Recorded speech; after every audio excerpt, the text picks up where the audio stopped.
Over the last few years, we've seen a lot of lifestyle changes, and a lot of people are just asking themselves, do we really need all this space in this house? And that's where downsizing comes in. Downsizing isn't just about moving into a smaller house. It's about simplifying your lifestyle. It's about freeing your finances and quite potentially getting a better balance in your life. So in this video, we're going to look at why so many South Africans are choosing to downgrade. We'll look at the pros and the cons, as well as how to make their transition as smooth as possible, whether you're buying or selling. I'm Sibilelo Makwanyane, aka Sibilelo the Estate Agent, and welcome to the channel where we touch on all things real estate for first-time home buyers and first-time home owners. Go ahead and subscribe if you haven't already, and click the like button if you appreciate the content. If there's one thing we've learned from COVID, it's that anything can happen. I mean, we've seen so many people lose their jobs, businesses fall apart. And I think we've also learned how important it is to have stability and to have minimal debt. Since then, we've seen a lot of people downsizing in order to lighten the financial load. Now, some did it by choice, some were almost forced into it, but more and more, there is this trend towards staying in a smaller house that you can afford rather than a bigger one that just looks good. Or that mindset of having the biggest house on the street when back at the ranch is draining your pocket because the upkeep of the property is not in relation to the joy you're getting from home ownership. Between interest rates and municipal tariffs, along with just the costs of maintaining a really large home, people are realizing that this dream of this big house can actually end up being a financial burden. If you look at something like electricity prices and levies and rates, they are constantly on the rise. And this is where the idea of having a smaller house becomes more attractive. Think of it this way. If downsizing can save you thousands of rands every month, you can now use that money to pay off debts, to contribute towards your retirement, or just to enjoy those smaller things in life that you really appreciate. I have sold a lot of houses that belong to, elderly couples who have been living in the suburbs. And now that they're reaching retirement or they have retired, their finances are slightly compromised and they would rather then move back to the township where the management of our properties are, a little bit less intimidating. Or you also find some people who then choose to move into retirement villages. Outside of the financial benefit, sometimes people will downsize as a result of lifestyle changes. And I'm going to use this pensioner as the perfect example to start. Many of us have moved out of our family homes, and this, large 4-bedroom house with a big garden can often feel very empty for our parents.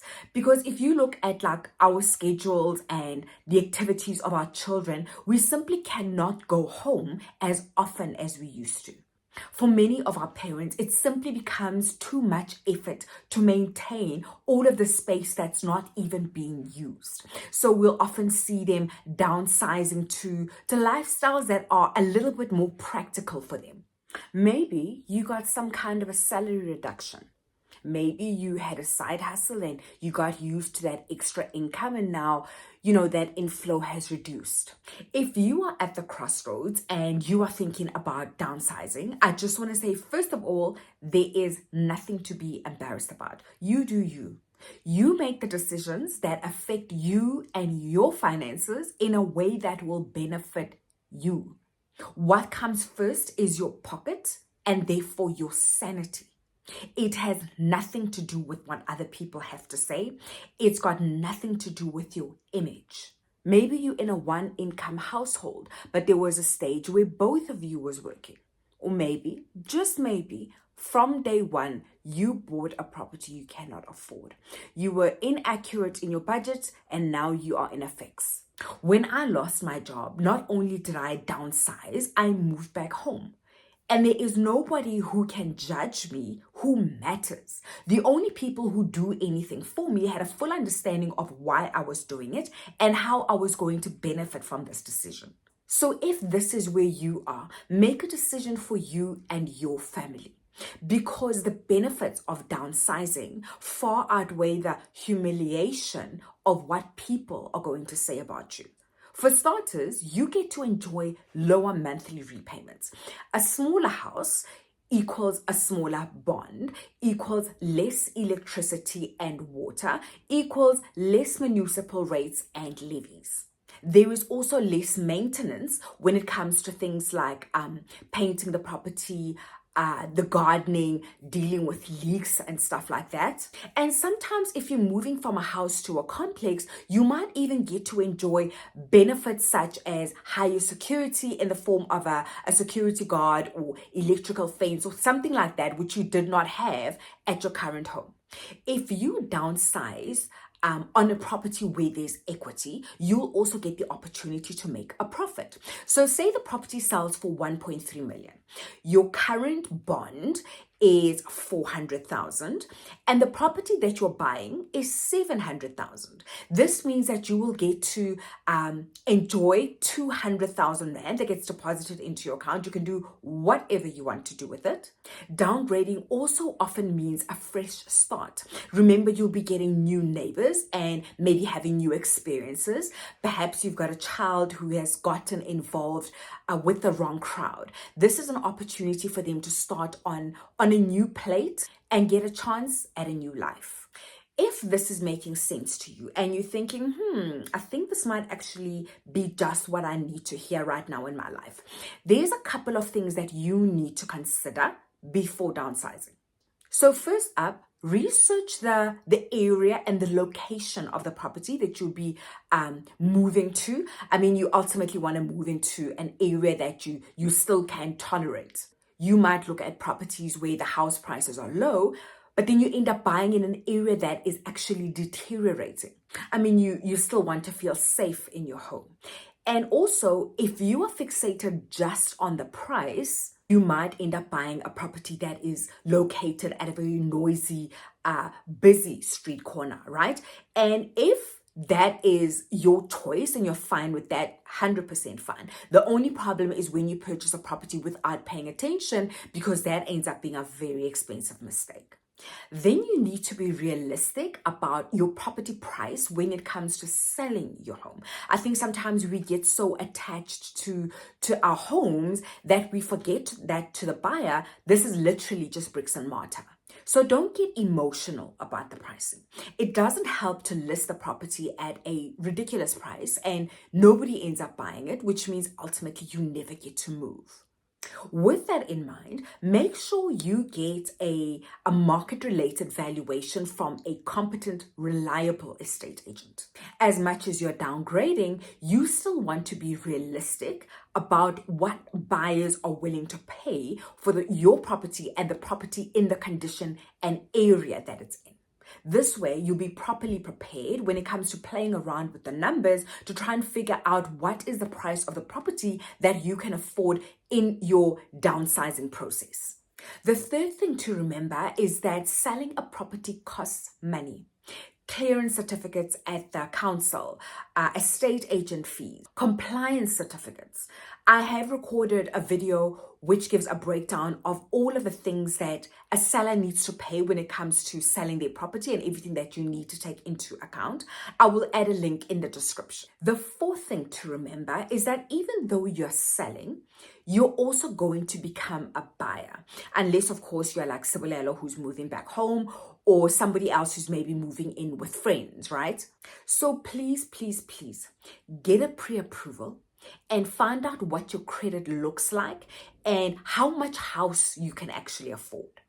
If you are moving as a result of financial complications, you might find that there are some hiccups that have happened on your credit score, and this will ultimately affect your ability to purchase a home. It doesn't mean you won't be able to purchase a property. It just means that there might be one or two things that you need to sort out before the bank is willing to grant you a loan. So don't sleep on this one. It could really save you a lot of trouble in the long run. You can check out this video that I've recorded all about the bond pre-approvals as well as how your credit score affects your bond. Also remember that there will be certain monthly costs that are involved with this home. So if you're downsizing from a house to a complex, remember that now you'll be paying rates as well as levies. If you're moving from one complex to another, make sure that you research the levies and the rates. Don't just assume that because you're moving into a smaller unit, automatically the rates and the levies are going to be lower. You must remember that different body corporates have their own way of managing their finances and that they follow their own rules and calculations. So make sure you research before just making assumptions. Now, once all of this is out of the way and you're ready to sell and buy, start decluttering. You don't want to leave this one to the last minute, because remember that you're moving to a smaller place, which means smaller space. If you start paying attention to decluttering as soon as possible, you will then have an opportunity to sell a lot of stuff and then give away the ones that you choose to. If you leave it to the last minute, you're now in a position where you're just giving away stuff because you're trying to dispose of it ASAP. And the other thing also is you might then, be tempted to maybe put it into storage, which is just an extra unnecessary cost. The last thing to remember, and this is the most important one, is to prepare yourself emotionally. Your life is going to change, and it's going to change in a way that most of us look at as moving in a negative or a downward direction. Now, there are some things that you're going to have to compromise in this new life, but start by talking to yourself before you even move. You don't want to start this part of your life on a negative note. Remind yourself of why you are making this decision. A lot of people look at downsizing as losing space. You need to think about it as gaining freedom.